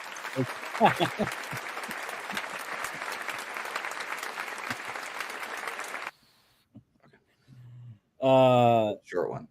Yeah. So yeah, that was crazy. Kickers don't deserve the long ovation. Chase got 7 points from the offense.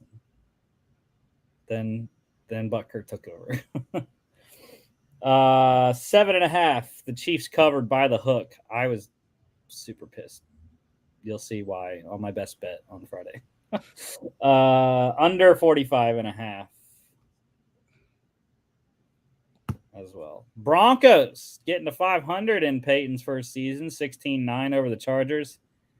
I'm super happy that I did not watch a single second of this game because this was absolutely horrendous from what I heard and looked at the stats. Jarrett Stidham, his first start this year for Denver, 20 of 32, 62.5%, 224 touchdown. Easton Stick for LA, 24 of 38, 63.2%, 225 carries for 31 yards. Austin Eckler led the game in rushing. It wasn't great. 13 carries, 46 yards at a fumble. Caught a 4-yard reception as well. How about the leader in receiving in this one? Alex Erickson, the man himself, 7 catches, 98 yards on 8 targets. That's how this game went. Like, Alex Erickson led the game in receiving for LA. Lil Jordan Humphrey led the game in receiving for the Broncos. So yeah, that's where these two teams are at right now. Anyways, and defensively, I got to go with Chargers safety Derwin James Jr. 12 tackles, 7 solos, 1 sack, 1 tackle for loss, 2 pass deflections, and a QB hit. Broncos minus 3.5 covered, under 38.5. My boys. What happened on Sunday night? Going out with a whimper and not a bang. This is a great way to end the new year. It is. It truly is. It gets you really into your New Year's resolution to want to change. Yeah. 33-10, Packers take it over the Vikings, and I cashed 2 futures in this game. Packers over 7.5 wins, Vikings under 8.5 wins. Great times. Congratulations. Jordan Love was fantastic. 24-33, 72.7%, 256, 3 touchdowns, and a rushing score. I didn't actually watch most of this game, so same. Sean Clifford also came in for Love at the end, completed his only pass 37 yards. Got a shout out Penn State, Sean Clifford. But yeah, so Jaron Hall started 5 of 10, 50%, 67 yards a pick and a fumble. Did he get hurt or did he get pulled? No, he just sucked. So he got pulled. He got pulled. He got pulled at halftime. For chubby face again. Nick Mullins. Chubby face make Brett Favre play alike. 13 of 22, 59.1%, 113 and a touchdown. Packers running back Aaron Jones, big night for him. 20 carries, 120 yards, 10-yard reception. 100-yard night for the rookie wide receiver Bo Melton out of Rutgers. 6 catches, 105 yards, touchdown on 9 targets. Another rookie, Jaden Reed, Michigan State. 2 touchdown night for him. 6 for 89, 2 scores on 8 targets. Justin Jefferson, 10-target night, caught 5 for 59. And then defensively, let's go with Packers corner Corey Ballantyne. 5 tackles, 4 solos, 3 pass deflections, and a pick.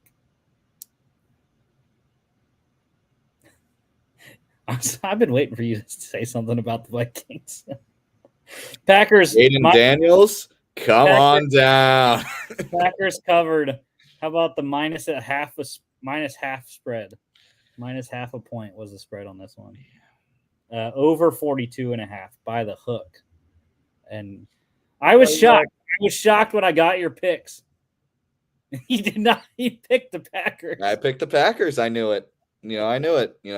Yeah, at least this year I could be disappointed in not making the playoffs instead of being disappointed in the playoffs. Baby steps, baby steps. Let's run through news real quick. Transfer portal, because this is the last thing we got. We don't got any picks this week. Transfer portal, Miami wide receiver Brashard Smith, Arkansas linebacker Jaheim Thomas, Ohio State punter Jesse Mirko. There you go. Another one in the transfer the portal. Guy that just ran on a 4th and 13 for no reason. Oh, God. He was running to the transfer portal. NC State running back Delbert Mims also in. Troy wide receiver Jabray Barber. He has visits lined up with Kansas State, Texas A&M, South Carolina, Florida State. Arkansas quarterback KJ Jefferson has finally committed to UCF. Gus Malzahn's new quarterback there. Oregon State quarterback DJ Uiagalelei. He has found a home finally as well. It is Florida State. So he will be the successor to Jordan Travis there in Tallahassee. A surprising one to me today, UNLV quarterback Jaden Mayava entering the portal. I was surprised at that one after the good season he had in Vegas. Texas State quarterback Malik Hornsby, also in the portal, former Arkansas quarterback. Minnesota quarterback Ethan Kaliak-Manis, he has found a home. He's headed to Rutgers, play for Greg Schiano. Utah corner JaTravis Broughton is in the portal, 4-year starter there for the Utes. And then Liberty quarterback Caden Salter, also in the portal after his 13-1 season with the Flames this year. Senior Bowl accepted invites, Missouri running back Cody Schrader, and then 3 Georgia Bulldogs, defensive back Tyke Smith, wide receivers Marcus Rosemy, Jack Saint, and Ladd McConkey. So big Bulldog presence there in Mobile this year. Draft declarations, also a lot of Georgia. Corner Kamari Lassiter, safety Javon Bullard, and offensive tackle Amarius Mims, all going to the draft. Washington State quarterback Cam Ward is going to the draft, not transferring as originally thought. That's why DJ Uiagalelei was held up, because Florida State was in on both of those guys. Cam Ward just had to decide on whether he was going to go to the draft or transfer. Ended up going to the draft, so DJ went to FSU. Other guys going in the draft: Alabama edge rusher Dallas Turner and Toledo corner Quiniana Mitchell. We have UFL news because it's official. I'm so excited. The USFL and the XFL announcing their official merger into the United Football League, or the UFL. So they announced the 8 teams that will be in. They're going to split into the USFL and the XFL divisions.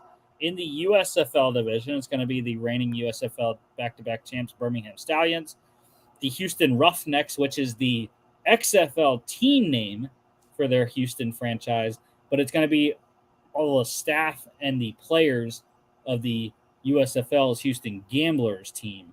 They're just going to take the Roughnecks name and put it on top of that team because the Roughnecks have a big following there. Memphis Showboats, both of my teams made it. My USFL team and my XFL team both made it. So I guess I'm going to have to root for both. With DC definitely being my number one. Of course, it's a Rusty thing, bro. You gotta have at least 2 teams in every league, right? I guess so. Except hockey. I only do one in hockey. And the last team in the USFL division is the Michigan Panthers. Memphis Showboats, Michigan Panthers. XFL division, Arlington Renegades, the reigning XFL champs. DC Defenders, like I mentioned, my DC Defenders. San Antonio Brahmas, and the St. Louis Battlehawks. Coaches for the team: Skip Holtz remains in Birmingham. Curtis Johnson is the Roughnecks head coach. I believe most of the coaches are the same, as far as I remember.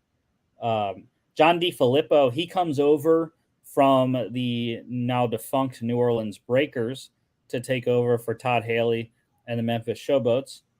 Mike Nolan stays as the Michigan Panthers Bob Stoops is staying in Arlington. Reggie Barlow stayed in D.C. Wade Phillips, the former Roughnecks coach, he now takes over for Hines Ward as the San Antonio Brahmas head coach. And then Anthony Becht is remaining as the St. Louis head coach. March 30th. March 30th is the start date. It'll be champion versus champion.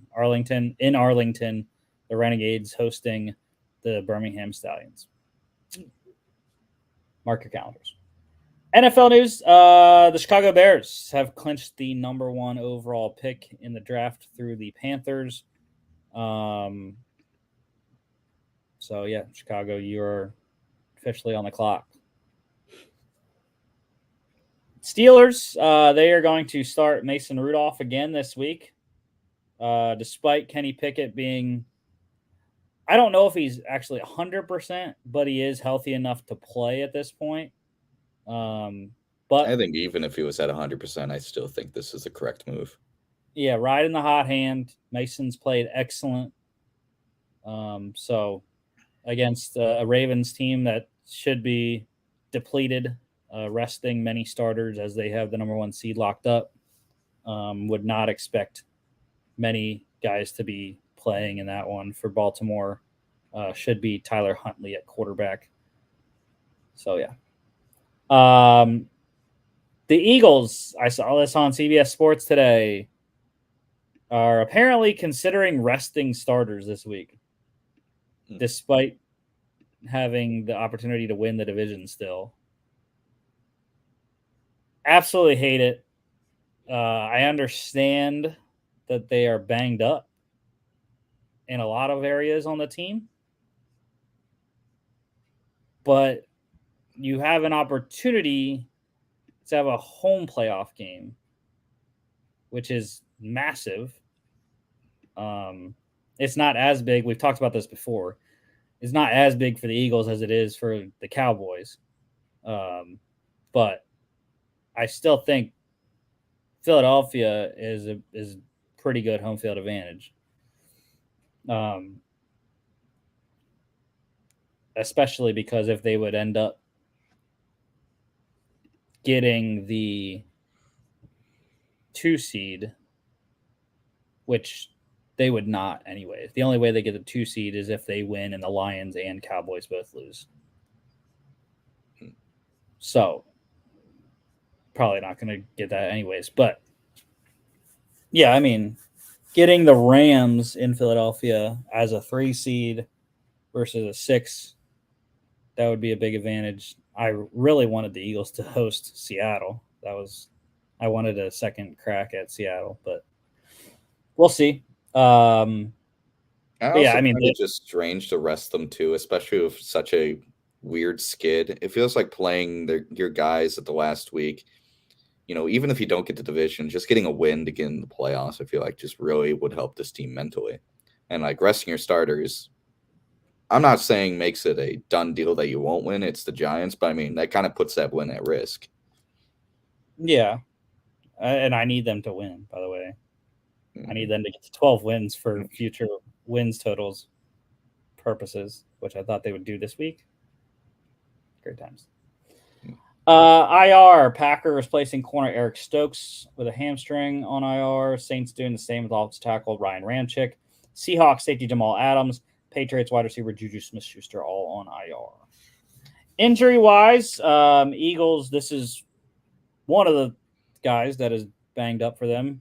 Wide receiver Devontae Smith, he has a mild ankle sprain, so definitely not going to play this week anyways. For him, should be able to go for the playoffs, I would think, having a 2-week rest here. Dolphins, just massive loss. Linebacker Bradley Chubb, done for the year, torn ACL. And I know a lot of people were getting mad at the Dolphins because of when he got hurt, down 30 late in the fourth quarter when the Ravens had put their backups in. I don't really fault the Dolphins for playing their starters.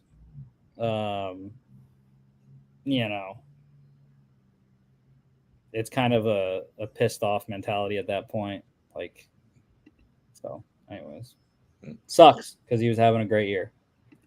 Yeah. Jags wide receiver Jamal Agnew. He is also done for the year. Fractured lower leg for him. So it'll be Parker Washington at returner for them, punt returner. Cowboys guard Tyler Smith finally completely tore his plantar fascia. Not sure if he's going to play this week, but they said he should be good to go for the playoffs. And apparently it's better if you completely tear your plantar fascia than having a partially torn one. Apparently it's not as painful with a completely torn one. So I just don't understand how the movement works, because like you need your plantar fascia to flex your foot. So like I don't understand how that works. Maybe if it's completely torn, you're able to just like tape it up and hold it in position better, maybe. Yeah, I and guess. If it's partially torn, maybe you get some movement, but it's very painful. Yeah, because I would assume that you're gonna have to push off with your toes more than like the ball of your foot. I don't know. I have no clue. Falcons quarterback Taylor Heineke has an ankle injury. Might play this week, but they're not sure yet. Get more information on that on Friday. So it might be Desmond Ridder with the playoffs on the line in New Orleans. Or no, I think it's in Atlanta. I can't remember. I don't know. No, I think it's in New Orleans. And the 49ers running back Christian McCaffrey, he's already been ruled out this week. Mild calf strain. Wasn't going to play any. I don't expect the 49ers to play anyone anyways, with nothing to play for, as they have the number 1 seed in the NFC. Releases a couple of big names. Seahawks, they released defensive end Frank Clark, healthy scratch the last couple of games. See if he can latch on with a different playoff team. Now Seahawks aren't in the playoffs right now, but they could be. Team that is in the playoffs, Rams, they waived kicker Lucas Haversick, so they are going back to Brett Maher, who was horrendous in the beginning of the year, and they're giving him another chance. As in the playoffs, they are giving him another chance. Good luck. He was great in the playoffs last year, man. Oh, he was fantastic. Best I've ever seen. Some of those kicks that he had in the playoffs for the Cowboys last year was hilarious. Whenever someone asks, just like, hey, what does it mean in sports when someone has the yips? I just show them footage of Brett Maher in the playoffs, and that's just what the yips are, man.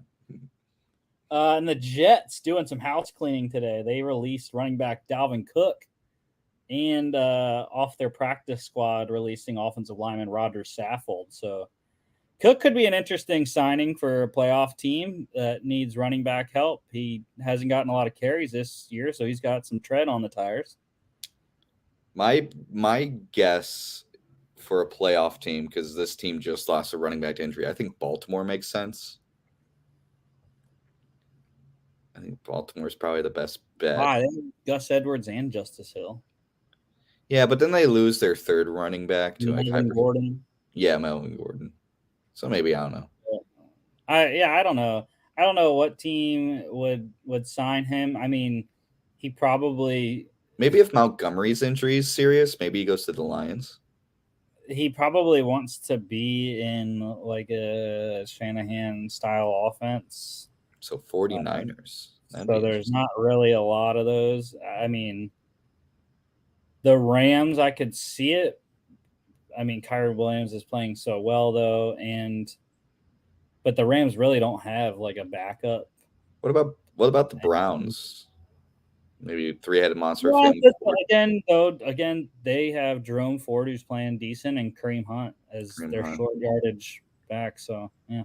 I don't know. We'll see. And then the Cowboys with the Tyler Smith injury, they signed their former offensive lineman Lyle Collins to their practice squad today to get some offensive line depth there. And the final pick standings, you and I tied, buddy. High five. I got you on the last week, man. Yeah, he 10 caught and up. 3, 24 and 12 for you and I. Logan, 4 games back at the end. My final week was really fantastic. Really good. 1-1 in Lone Wolves. What did you in was 0-3 in Lone Wolves. Yeah, I got a little too ambitious with some. Yeah, UNC against West Virginia. Mm-hmm. You can never pick against McAfee's team. I think the thing that got me to, I did not do enough research on who wasn't playing. Yeah. I think that's what got me. Because at first I saw UNC, I was like, oh, Drake May, but I was like, oh wait, no, he's not playing. Oregon State against Notre Dame, and then Ohio State against Missouri. Listen, I gotta pick Ohio State. I'm legally obligated. And then Logan went 0-2 in his Lone Wolves. Miami lost to Rutgers, and NC State lost to Kansas State. And then, like I said, I went 1-1. I lost to Iowa State against Memphis, but I got our first game of the picks last week. Virginia Tech beating Tulane. Ooh, that's a good one. So yeah, looks like we're going to the tie. Woo! The tiebreaker is actually a fist fight. That's the show for today. Long one, 2 hours, but great conversation. Appreciate you being back, man. Happy New Year. Happy New Year. Next Tuesday, College Football Playoff National Championship wild card recap. Here we go. Because we'll be picking it this week on Friday. So, but yeah, it'll be wild card week though in the NFL next Tuesday. Get all your game recaps, game previews as well. Don't forget to follow us on all our social media at FAA Podcast on Instagram and X, at FAA_bets as well. FAApodcast.com is our website. You can check us out here on YouTube, Facebook, X, and Instagram, as well as Spotify, Apple Podcasts, iHeartRadio, and TikTok at Football Addicts Anon. Thank y'all, and we'll see y'all back on Football Friday when I'm back in MK. Woo!